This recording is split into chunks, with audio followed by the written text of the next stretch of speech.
Good evening po sa inyong lahat. I'm Marbit Peleta YouTube channel po. Please subscribe. Thank you very much.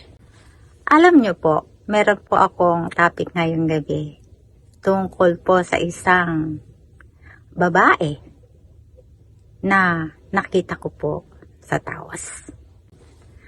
Meron pong spirit o isang kaluluwang ligaw po na siguro po ay gusto niyang magpa-pray sa akin.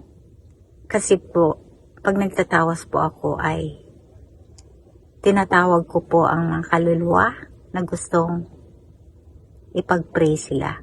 Kaya po siguro, yan po ang nagpakita sa tawas ko po. At ito po ang ipapakita ko sa inyo na nakuhanan ko po sa pamamagitan ng tawas.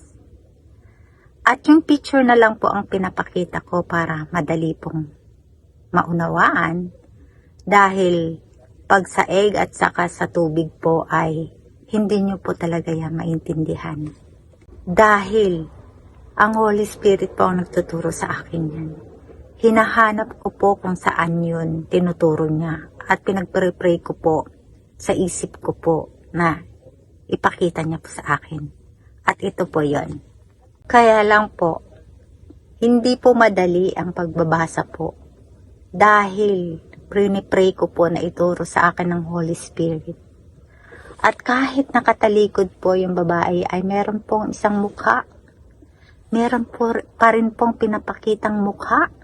Baka yan po ang mukha niya pagka nakaharap. Ito po.